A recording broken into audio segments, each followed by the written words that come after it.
This is the Faders Up Podcast. Welcome to the Faders Up Podcast. I'm Czar.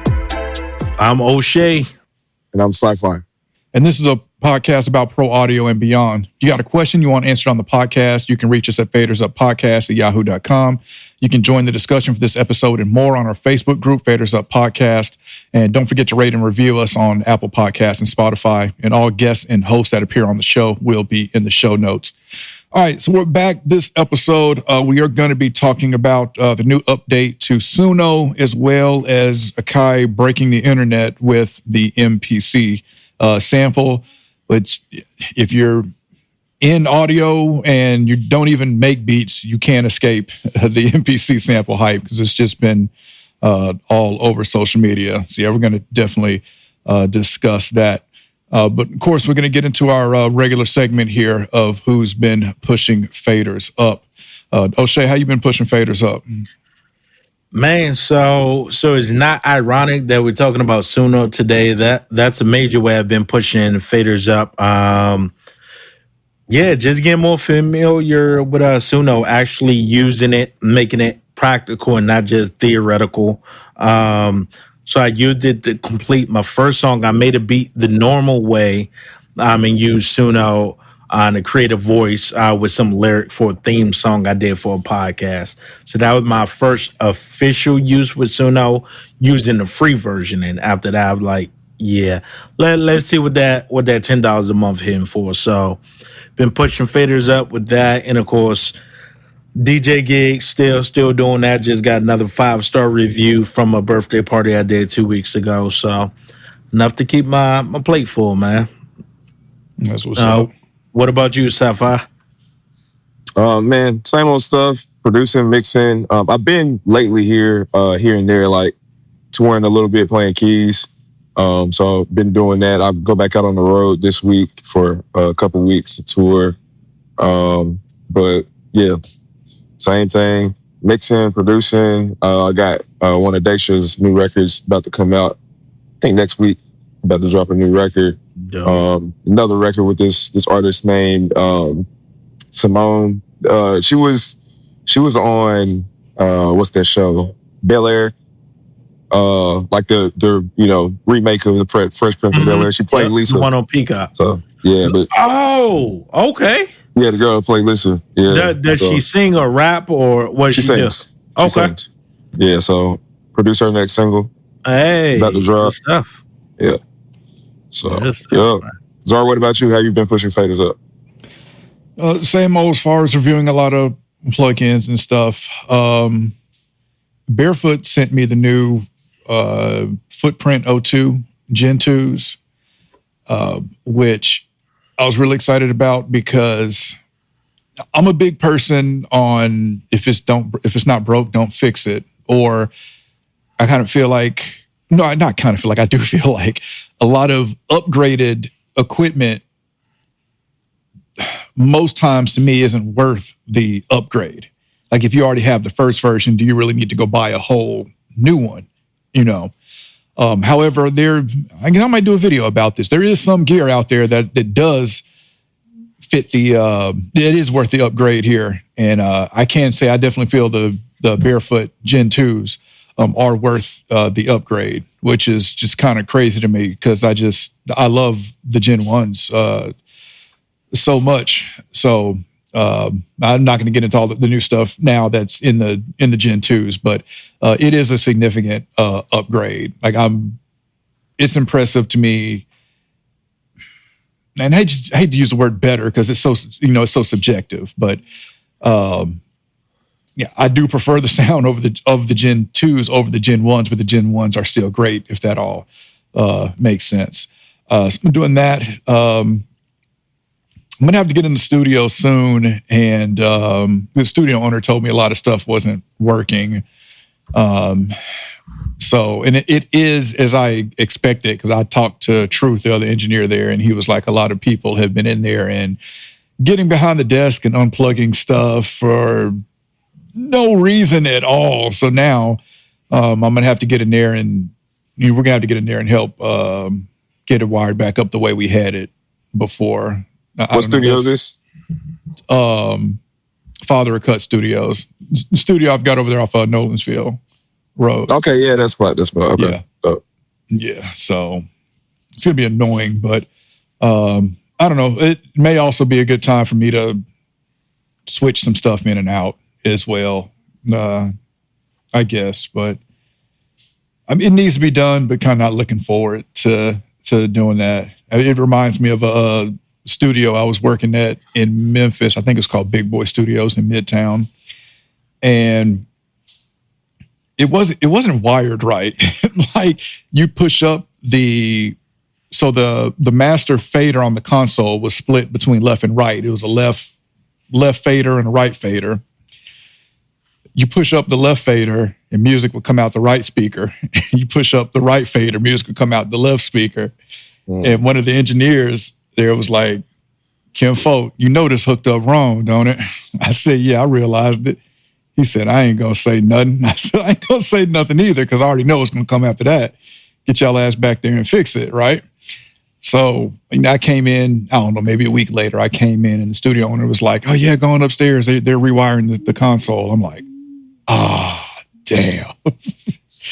So, yeah, that's kind of, because it's not, and as you know, in that studio, it's not that much space behind that desk either. So it's definitely, I don't know, we got probably have a better chance of sending someone 6-year-old back there and just tell me what you see and get rewired that way. But I ain't been in that joint. It's been over 5 years. I haven't been in there since we first started Faders Up before COVID hit. Yeah. So I'm talking about this had to be January 2020, something like that. Yeah, I don't think I've been in there since post-COVID either. Because the last time I was there, I think we did the C800 shootout thing. Yeah. Yep. Good stuff, man. I've been doing that.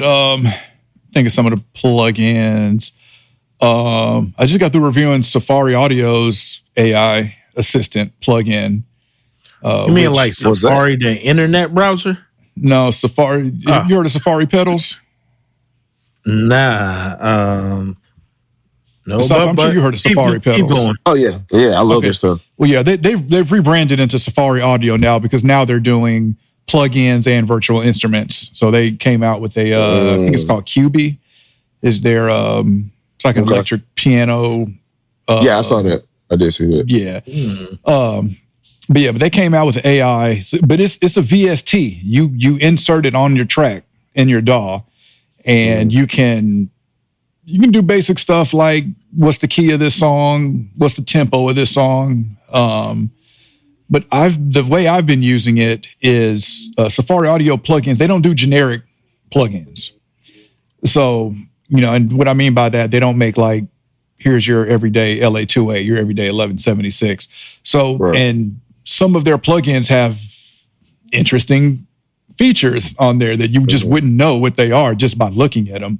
So I've been using the AI for that. It's been fun for me using like the Dragon EQ, for example, is a 3-band EQ that they have.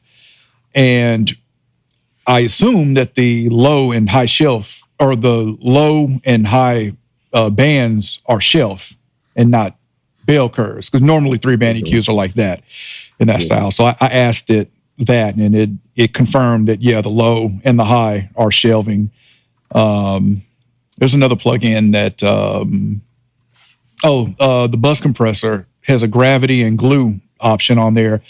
I pretty much assumed what glue was, but what is gravity? I didn't know what gravity was. So I asked it that, and it was able to tell me, or I could tell it their compressor. I'm like, hey, how can I make this sound more like an 1176? And it'll suggest some settings and stuff like that. So it's pretty, I'm interested to see where they're going to take it, because obviously it has a lot of potential. Other new plugin, Sonable recently came out with Peer Level, which is really nice because it's a audience leveling plugin, kind of like Vocal Writer in a sense, but this you can group it on different instances on tracks and keep everything in a certain level range or level everything. I might have to look into that. Yeah, because it's only like $25 right now. And then it, in doing that, you would end up using less compression because you're leveling things more. It's like I said in my review of it, it's in some instances, you find you don't need any compression after using Nax. You've already kind of leveled it. So that's really nice. I know I'm blanking on some other stuff, but yeah, that's been it. Yeah, got my hands on the Barefoots and just reviewing a bunch of plugins here, and plan to get in the studio and review some microphones coming up too. Is the plan. So we'll see how that goes too. Yeah, let's get into our topic. Let's talk about Suno first. So I see here in this new 5.5 update of the new features that they've added looking at it from the outside in, because I haven't used it, but looks like to me the most interesting new feature I've seen is this, what they're calling Power Voices. Have you used that? No, there's not anything I've seen called Power Voices. I'm looking at the press release. The power part is throwing me off. What did you see that at? Well, it says version 5.5 Power Voices, the next step from Personas. In addition to being the best sounding model, we've also launching Voices, an evolution of Personas, which captures the essence of a song and allows you to recall style elements. Voices also captures the essence of your voice, so you can finally hear what you sound like in your Suno songs. For singers, you can demo new songs with voices without having to set up a mic or be in a studio. For non-singers, you'll now be able to hear your own voice in your songs, maybe even for the first time. So I saw a demo of it where I nodded off on it, but they sung, and I don't know if Suno finished, because they sung like a couple bars, and I don't know if Suno filled out the song with more lyrics, because I also saw that I think he said add lyrics in there. So I don't know if you type or import your own lyrics and then it takes it from there, or if it creates it. Yeah, that's one of the things. It's a lot you can do with it. So now that I understand what you're talking about, like I know what voices are, but when you said power voices, I didn't know if you were using power as a verb or if it was quote unquote power voice. It threw me off. That's how it is in the press release. I got it. Yeah, that threw me off. But yeah, the whole voice cloning thing. It says powers voices. My bad. I think I said power voices. It says powers, which is still. Listeners are going to think I'm crazy and I'm being extra and difficult. I need to clear. Okay. Now that we established that, since our misreading press releases. Does the S make it make more sense? Yeah. It totally makes it make more sense, bro. Anyway, moving on. I'm out of that rabbit hole. But yeah, so I've used the voice cloning. So out of the main 4 new features, the using your voice so far is probably my least favorite feature. Now they recommend that you upload a cappella of your voice, but they say even if it's your voice on music, they can filter out the music and still use your voice. Mm-hmm. So I've used it. I've played it back and I can hear like elements where it's like, oh, that sounds like they're trying to do my voice, but it sounds really weird. And I've let my wife, like a producer engineer here, and she like, what is that? So I haven't gone back to it to just upload a cappella, but just uploading music with my voice on it, it did not sound good. It sounded weird. It sounded like an impersonation. Like it sounded like, you know what I'm saying? Like even some comedian, when they impersonate another person, it's like, it can sound good, but it's like something's off. In this case, it was like, I can hear the influence of my voice, but yeah, I don't like what y'all did. And on top of that, what I was hoping, so here's my dream scenario for the voice cloning. I want to be able to take my voice, like my actual voice, and just and keep the same cadence, delivery, all of that, one of the AI voices, and just switch it with my voice so it maintains the same cadence, the same delivery, but it's just my voice. And that's not what it's doing so far for me. You said one of the AI voices. So you're saying it has a library of voices that you can choose from already? No, I mean, all right, so I've actually, because I'm a big Claude AI user. So I've personally created an AI, a Suno prompt builder. So when I'm using Suno, I don't have to type nothing in. Like I'll show y'all off camera what my Suno prompt builder looks like. But basically, I have a thing where I can just go select certain things.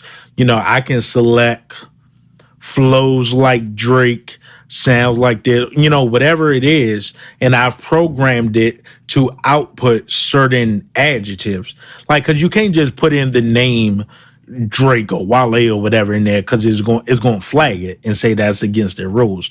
But it'll spit out a descriptor and I'll copy that and put that in there. So if you can describe a certain person's voice, I don't care if it's Lenny Williams, Drake, whatever, if you can describe that voice, that's one of the things that helps you get more kind of creativity and control over the voice that comes out. Okay. So so tell me more what you're saying about the lyrics. So does it finish the lyrics for you, or you have to give it the lyrics? It's a few different ways to do it. Sci-Fi, what's been like some of your observations and experiences with it? With the lyrics? Yeah. I'm pretty much how I always, if I'm using it to write a song or like kind of hear an idea of a song, it's usually to a song that is either already started or already written. So usually I would type the lyrics in the lyrics box. And sometimes it will just like, if you just want to generate some random idea, because a lot of ideas I generate are just instrumental only. But if you do just want to generate some idea, it'll give you lyrics, because you can type in like the vibe that you want, the style. You can even say like, write me a song about this, and then it'll pop out lyrics with, a song about whatever you told it to write about. And I'll say a lot of times, as probably expected, the lyrics are pretty generic. And nothing really compelling. Sometimes they will pop out with some like interesting lines. They put out some fire, like it'll be some line. It won't be like a full verse where I'm like, yo, that was fire, but it'd be like, that was a nice little punchline. That was a nice little it'll come up with some interesting lines sometimes for sure. But like the overall thing is usually, in my experience, it's usually pretty generic. But again, I view it as an ideal generation tool versus like create the whole song tool. Yeah. I mean, and that's how I used it like I was telling y'all off camera or before we started recording. So my first time using it, so it's a podcast. A friend of mine has a podcast called Minority Report, where they play, it's about like tabletop games. There's a tabletop game named War Machine. I didn't know what the hell that was. Like I did a theme song for another podcast they had, and now I was talking about like social injustice and stuff where it's like, oh man, I'm spending 16 bars on that. This one, I'm like, I don't even know where to start, right? So I basically Googled about, Googled about it, and then all the little descriptions about the show or about the game, I copied and pasted that into the Suno prompt, and then it spit some ideas back out where it's like, oh, okay. And then I was able to go in and then edit the lyrics where it's like, all right, that line don't make sense. This line don't make sense. And so then it kind of became, maybe on that particular song, I would say it was probably like a 70-30 AI human collaboration, like definitely Suno, kicked it off. And then I kind of, being a rapper, kind of actually went in and put that human realistic touch on it. And so even in my prompt builder, so I have two separate sections. I have the music prompt and I have the lyrics prompt. So in my lyric prompt, I have a section called lyrical themes. So I can go in here. So right now, and I'm clicking on ambition and dreams, money and finance. So when I click on those tabs, it gives me the text where it says ambition, comma, financial literacy. So if I copy and paste that into Suno, then Suno is going to generate lyrics based on those topics. And then I can go through and, I listen to it first before I even go edit lyrics. Like, I first want to hear, is just even a flow worth, is just something worth doing anything with? And if I'm like, oh, I really like that flow, but a lot of them lines got to go, then I'll go back in the editor, edit it, regenerate it, and then it'll spit out another song with the new lyrics. And what's the voice that it's using for that? I mean, I think now you can use your own voice now, but previously... Right. Is it a generic voice for everyone, or you can? Well, Sci-Fi, what do you think? I don't want to keep. Are you talking about just whenever you create any prompts? Oh yeah, whenever you do any lyrics, like we say now they've got the feature that you can use your own voice. So I'm saying, what was it using before? Well, usually this is my experience. I don't know exactly how it thinks or works or whatever. But like, say I told it to give me like a trap song, hard hitting 808, and give me a song about being from the trenches or something like that. It's probably gonna spit out something that sounds like Future. Yeah.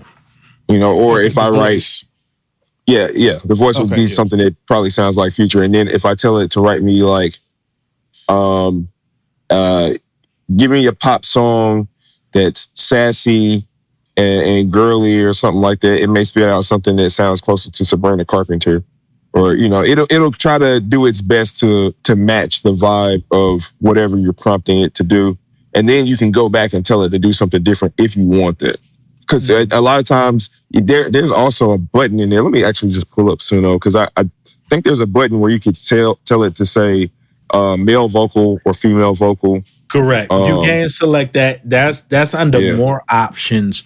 There's also a way to program it to like do duets too, right? So like by default, if you're not specifying anything about the voice, it's probably going to spit whatever generic voice fits the music prompt. But what I'm saying, you can take it a step further and specify how you even want the voice to sound. So for example, in my prompt build, I just clicked on Tupac. I already have Tupac, and that's labeled as raw tenor urgency, right? Once again, this is all AI, so it's going to be hit or miss. But the more you train it, and that goes back to one of the updates, like the more, like it's adaptive, right? So the more you train it and fine tune it, just like using Chat GPT or Claude AI, like the more you use it, it starts learning, oh, so that's what you mean when you say that. So for Tupac, it spits out vocal tone, and it semicolon, it said male, tenor, raw urgency, every syllable testimony.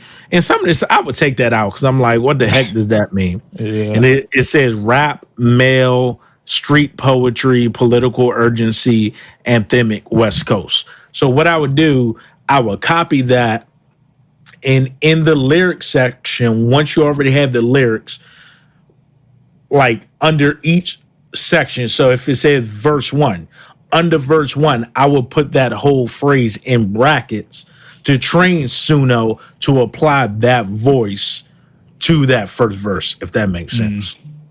And so you using it to write lyrics, does that influence how you produce? Are you say starting a beat, getting maybe like 50% done, and then you're getting some lyrics to put over it, and that kind of guides where you go next with it? I mean, I don't really use the lyrics that Suno gives me most of the time. Like usually, like I said, when I'm working in Suno, I usually select like instrumental.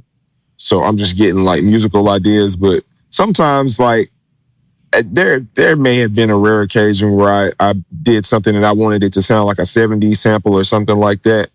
That kind of gave me maybe an idea for like a song topic or whatever. But I don't know. I generally try to steer clear of the lyrics or import lyrics that either I've written or worked with somebody who's already had some type of base idea, and then we go off of that. Not to knock using the lyrics, because I think it could be a great starting place to generate ideas, but yeah, I just don't use it that much. Now, is that because of what we spoke about previously with Suno? Like you would have to refresh my memory. I mean, that was like a few months ago. About it taking users' data and repurposing it. I'm not gonna say that's why I haven't been doing it. Yes. Okay. But also, like, again, I think we're still in kind of a gray area as far as like ownership when it comes to this type of stuff. So, like, if Suno creates the lyrics, are they a songwriter? Like, do you have to give them credit? I don't think you do. But I can speak on that. Okay, go ahead. Yeah, so the way the United States Copyright Office works, you cannot register for copyright something that was 100% generated by AI. Yeah, I did know that. There has to be a certain percentage of human element in there. Right? Is a human element someone else's voice? A human's voice? What are you talking about lyrics right now? Okay. You're about to get me distracted and pour me down another rabbit hole. But now, so I think if you could quantify, if there was a set percentage, that would remove the gray area.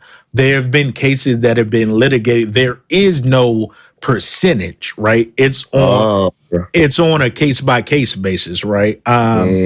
Now the conversation. So here's the issue I've been running into lately. I mean, I've talked about this with my Belmont students. It's some strong feelings one way or the other. And like, so what people gotta understand, and this is still connected to the lyric thing, is separate arguments when we're talking about generative AI. There's the creative argument, there's the ethical argument, there's the legal argument, which even that, the reason why it's an argument is because it's not black and white. Like, if it was a black and white thing, Suno creators would be in jail. They wouldn't be going through the court process of litigation. Like that, yeah. So some of that stuff is subjective, right? So UMG wants to say, y'all stole our music, copyright infringement. They say it's fair use. We're like, what side of the fence you fall on depends.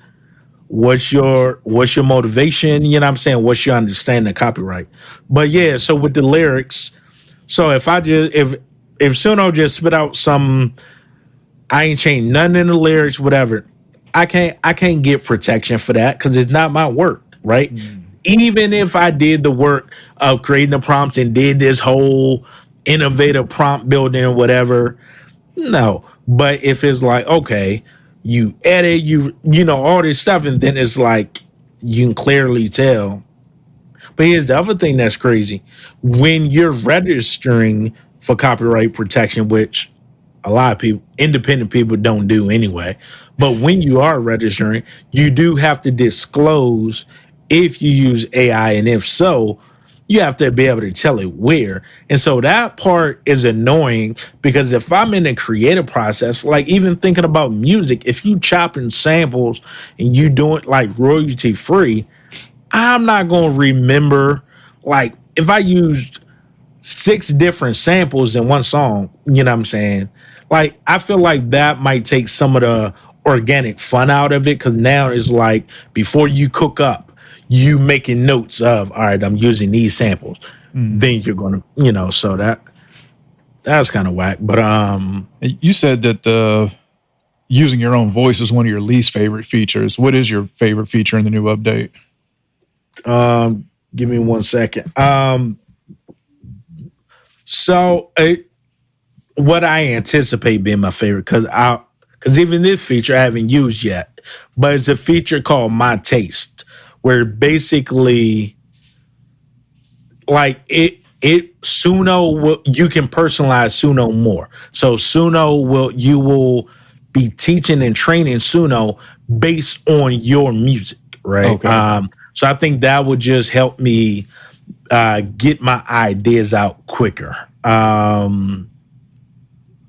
But yeah, it's so for example, so one of the biggest ways that I'm personally using Suno is for sampling. So I'll create my own 70s style samples, and then I'll chop that up and make a whole new beat. So it's like, of course, that's human work. Like, of course, that's protected because it's like, but yeah, I just think I've just learned like, well, anyway, I'll hold on to that because, like I said, the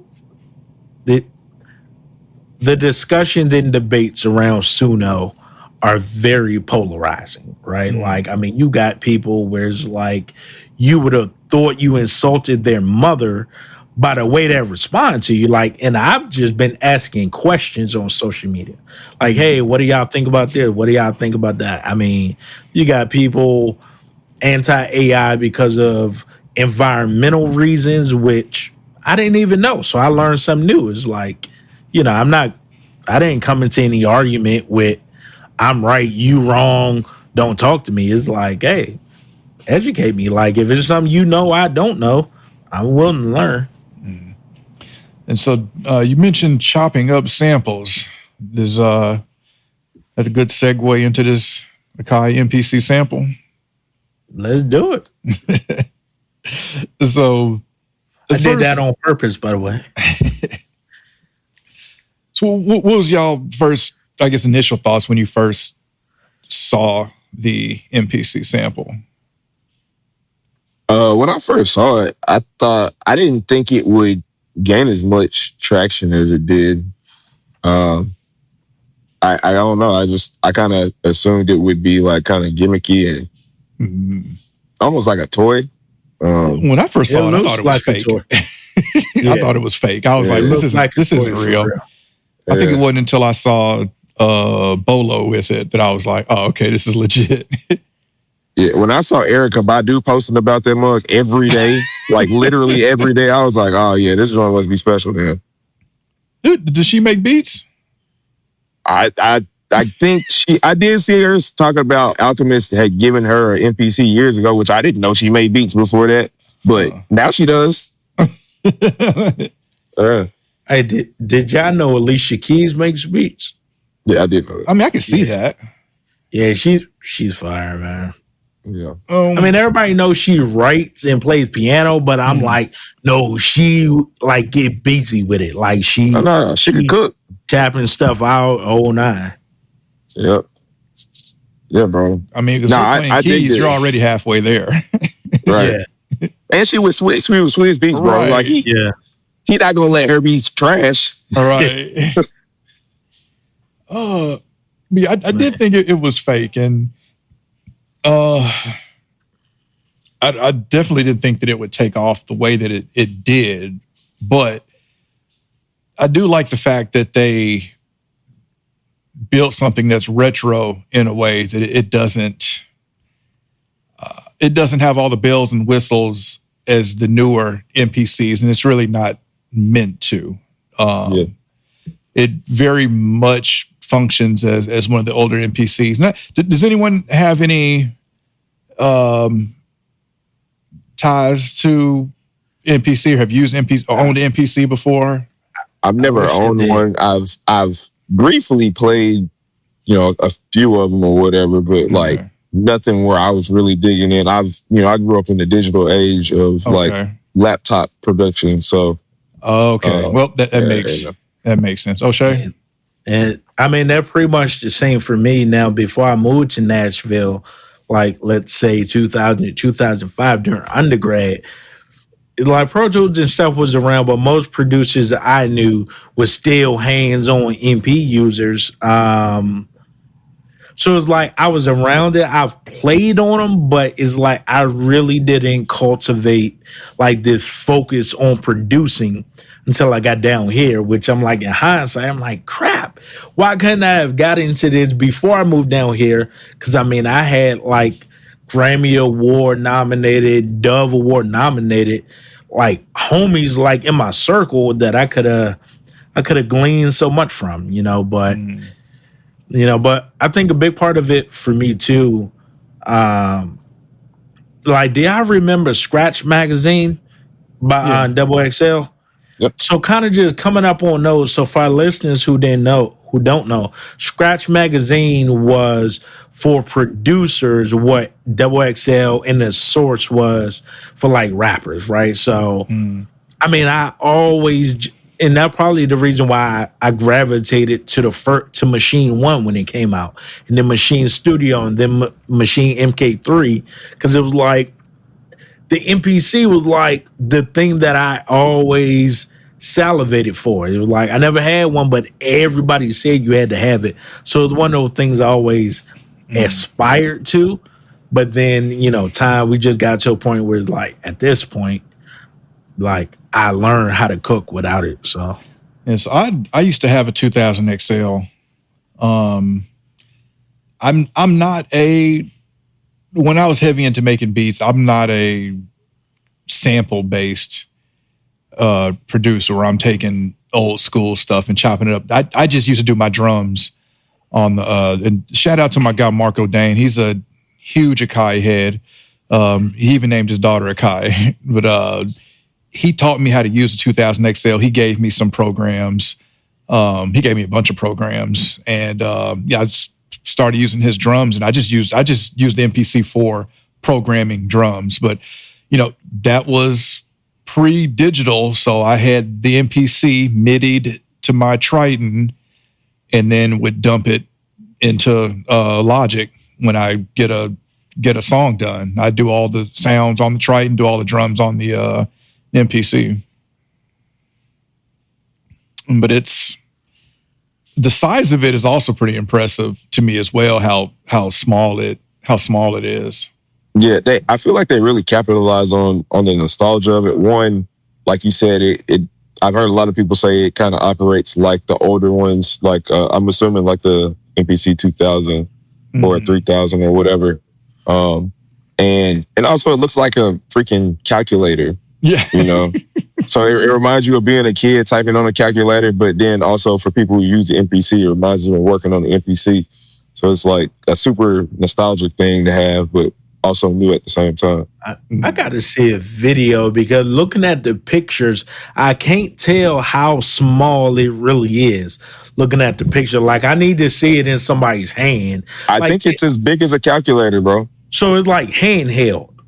I believe so. If I'm not mistaken, I've only ever seen people use it in videos and stuff, but yeah, it's not gonna fit in the palm of your hand, but you can definitely hold it with one hand. Like, you can easily throw it in a backpack. Yeah. Gotcha.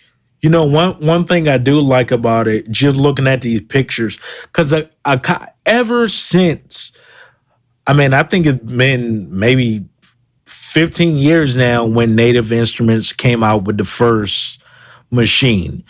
Ever since then, Akai's been playing catch up. They've tried facts. They've tried hybrid version. They've tried this. They've tried that. One thing I do like about this, just looking at it, like it on the outside, hardware wise, it captures that old 2000 XL, colorway and feel. But if you look, like the LCD screen looks to be like in full color.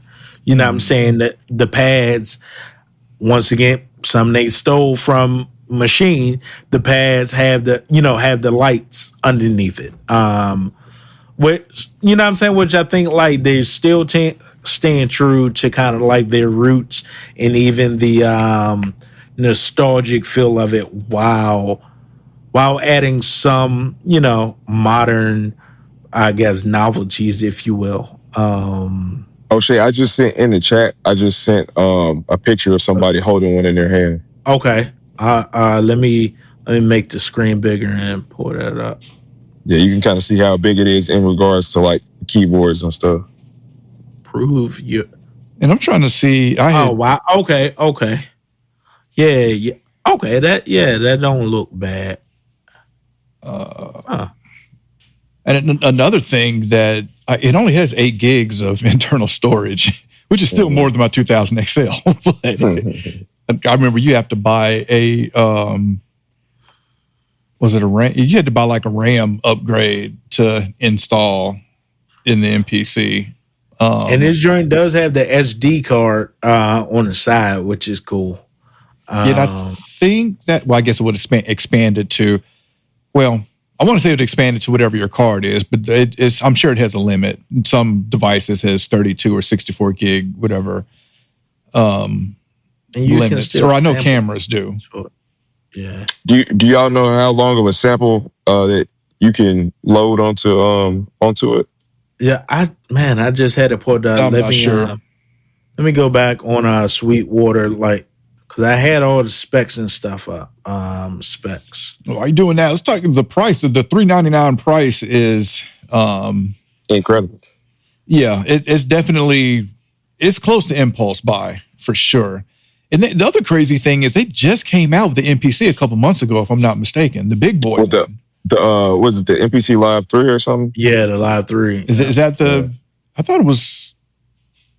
I can't remember the name of it, but I know they just came out with a big boy one not too long ago. I want to say within 3 months ago. It doesn't specify sample time. I think that might just be limited based on storage.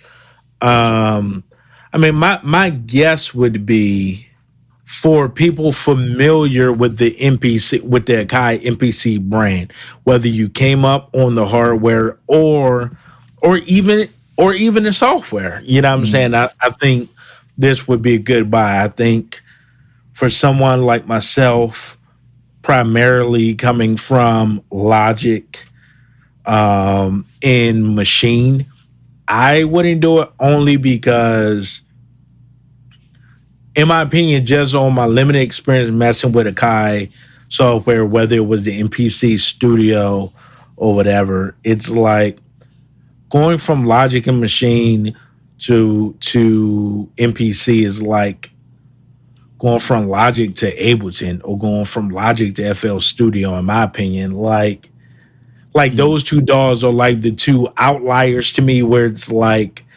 they said F the standard, what everybody doing, we just gonna do it completely different.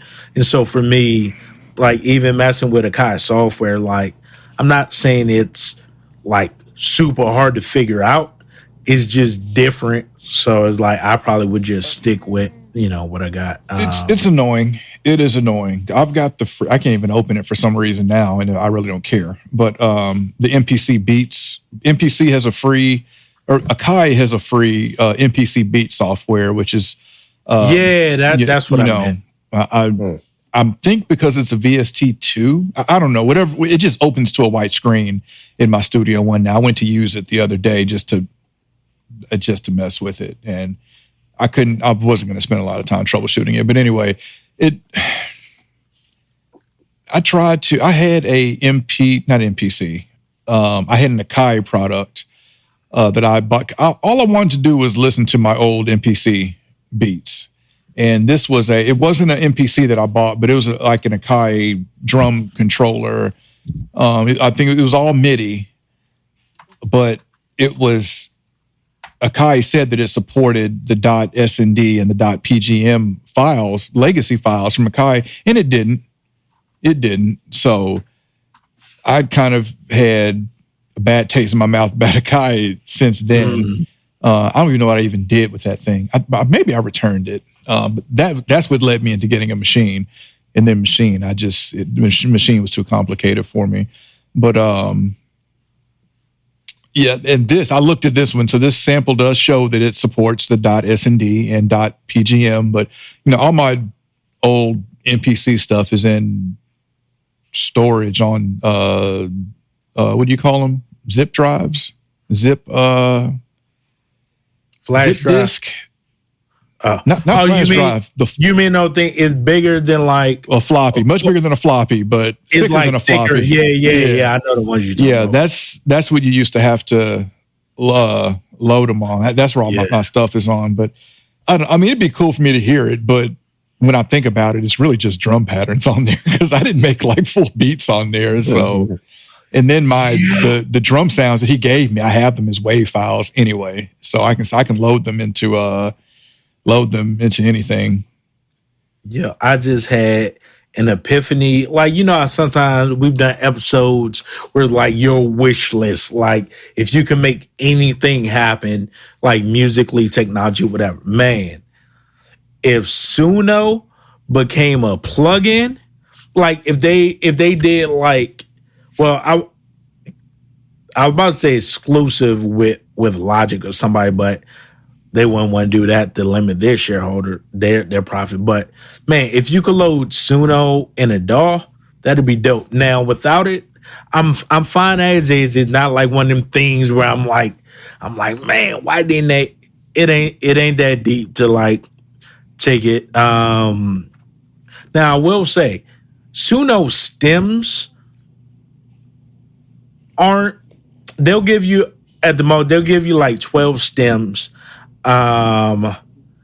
What I don't like about it, so in Logic first, Logic stem splitter, I do believe is better.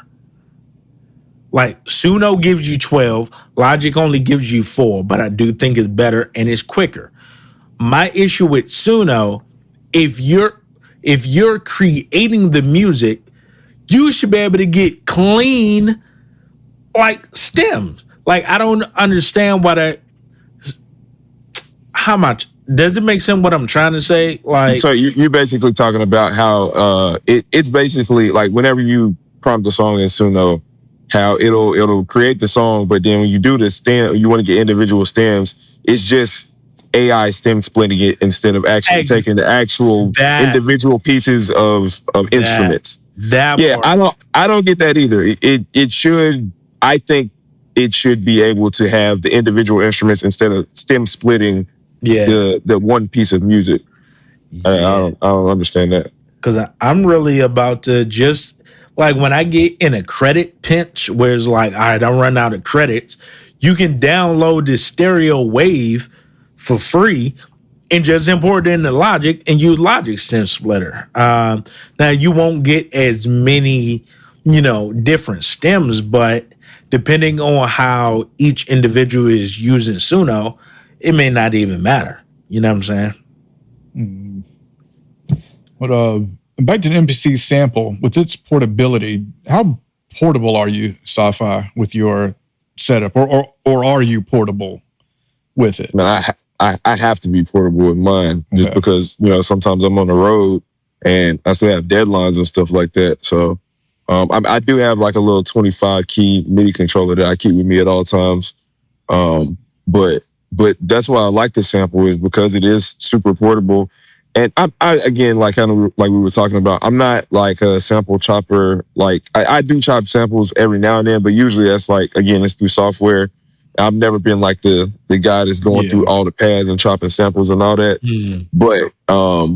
But it is cool to have that in addition to having like a MIDI keyboard for me to program drums. Cause I do like programming drums on pads, opposed to keys, even though I by default, just because I'm a keys player, I usually use the keys.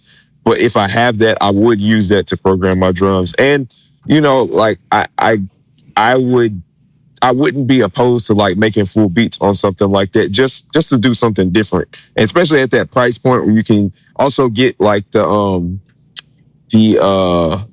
MPC sound and like that distortion and like what is like the 8-bit, 12-bit sound or whatever from it.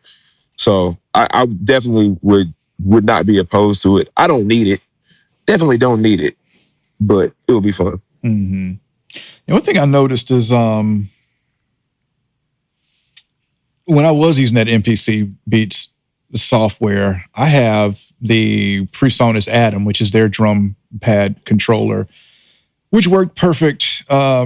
Which worked perfect for me. But the way that it's set up, the 16 pads, you're really only getting sounds on 12 pads. No, I guess 11 pads. The first pad in the upper left is the top of the octave. The first pad in the bottom left is the bottom octave. The upper right 2 pads is your octave switcher. One goes octave up, other goes octave down. But whenever I would use that MPC Beats software, I would always have to go in the settings, and I would have to flip a settings that made it function with the PreSonus Atom, because where by default hitting that bottom left pad, that pad 1, that would not be pad 1 in the MPC Beats software. And that was frustrating. So like you said, O'Shea, they definitely do their own things. I feel like there's other drum stuff I pulled up that the first pad, it plays the first pad. And I think that the MPC Beats is the only one where that wasn't the case. Now I'd have to flip this setting every time. It almost forces you to use an Akai product with the MPC Beats software, which of course is how they intended it. I get it, but obviously not everybody's gonna use it that way. Yeah. So circumstances or context in which I would recommend it, and a lot of times, because I'm also an educator, every now and then, I'll get inquiries and requests from parents. Hey, my son trying to get into making beats. Hey, what would you recommend? Hey, stuff like that. I would recommend MPC Beats, like, to the kid or teenager who like wants to get into making beats, right? And it's like, or if their parents are, hey, Rick, what should I get them? Man, starting with MPC Beats. It's free, right? So I always tell the parents, try to keep the investment as low as possible until they show you a level of commitment, right? So I would recommend it in that scenario. And similar with the MPC sample, it's like Desiree is probably gonna love it. You know what I'm saying? Like, I mean, because she likes her, what is the SP404 for the portability and stuff. Or someone that's kind of in a space where she is, where like, hey, I'm always on the go. I need to be able to do something. Then that would work for them. But somebody who's like knee deep into like doing this for like years and years and years, and you got your workflow, it's like adding a VST can, you know what I'm saying? It's still the same workflow. You just adding a new instrument. But like just switching over to a different, it's like switching cars, it's like getting rental cars. A car is a car, but it's like you comfortable in your own car, like you know where the buttons are. You don't gotta fiddle around before you pull off to figure out, okay, now where is the, and so that's what I think it would be like. And the same if a MPC person was trying to jump over into the world of Machine or Logic, they probably would feel like, I'm saying? Like I'm comfortable with what I'm comfortable with. Mm-hmm. Yeah, I definitely, if you've never used an MPC before, I'm trying to think if I would say that it's easy to learn, because I definitely feel like there's something to be said about coming from a digital environment where you're used to doing everything in a software, where the MPC is more based on you doing everything manually. Yeah, I mean, and it's hot right now. I mean, we're talking about it because it's like you said earlier, it's time sensitive. I wonder what if we redid this same episode 3 months from now, including Suno and MPC sample. I wonder how much development are we going to see in 3 months? I mean, more so definitely on the Suno side, just because it's software. And I mean, they just changed their user terms again on March 26th, right? So like that's very fluid as opposed to MPC sample. I mean, they can do some software updates, and I think once people have it for a while, you'll like, because right now you're just getting first take reviews. Like you're getting hey, I took it out the box. Hey, I did, whatever.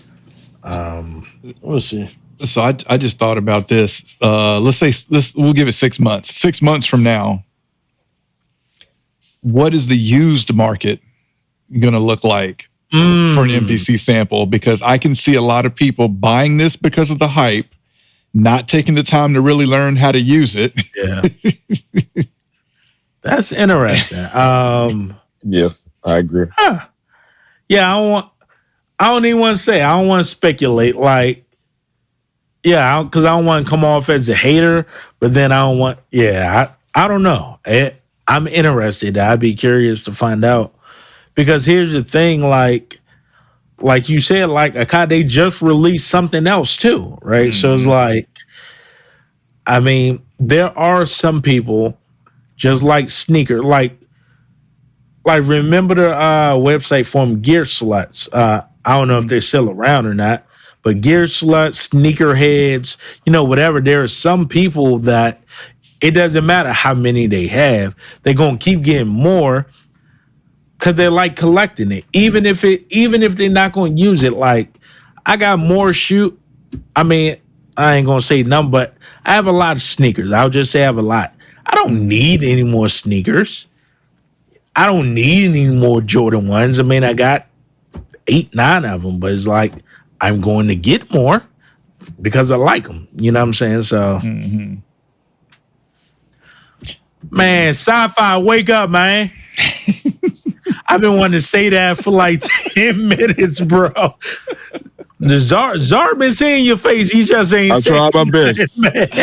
I was up to like 3 last night. I'm trying my best. Man, sci-fi look like you got the itis, man. You know how your uncle be at the cookout, man, just gone. Hey, we right there. I see the finish line, bro. We right there, man.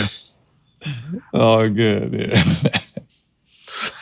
Oh, I should have. I was rolling in the back of his head. No, I should have. I thought something was wrong at first. I had to keep looking to make sure he moved again. Then he opened his eyes. I was like, "Oh, all right, he's just sleepy." Now that I think about it, I should have hit him with the. Bro, yeah, I got me. If we was in person and I was dozing off like that and you did that, bro, we'd be boxing, man. Like, I don't know if you can beat me or not, but we gonna find out, bro. Oh man, that's funny. Yeah, we're gonna wrap this episode up. Y'all definitely comment and let me know what y'all think about Suno as well as the MPC sample, and if y'all think y'all gonna get one. I thought about it because, like you said, sci-fi $400. I was like, ooh. And I was like, nah, I'm not. What am I gonna do with this? What am I gonna do with this? I'm not a. I don't do beats like that. I'm probably gonna put that mug on Zounds. Too easy. Yeah, it'd be fun to play with. It would bring back some old memories, huh? They said they still do the no entry. That's yeah. Oh yeah. Because I still need to get another. Never mind. I'm about to go down a rabbit hole. You gotta go take a nap. Let's go. Let's go ahead. Duck on rat, I gotta go take a nap. Huh? I say you duck on rat, I gotta go take a nap. Man. Oh. I don't even know if I'm gonna get up from the couch. When you get off the stream, I'm gonna just go. We might be past that window though. It's 4:38, man. And nap right now. You done. You might as well say I'm going to bed. Like, I might just be in bed then. I saw I was a TikTok or something. It was like women be thinking it's a punishment making us sleep on the couch. It said, shit, that couch be comfortable. Man. Oh man. Doggone it. I gotta sleep on the couch. Be snoring. That's crazy. After we record, Yeah, I gotta tell you a funny story about that. But after you hit stop recording, I am not about. He said, "We not getting this on wax." No, sir. Not at all. All right. Y'all don't forget you can join the discussion for this episode and more on our Facebook group, Faders Up Podcast.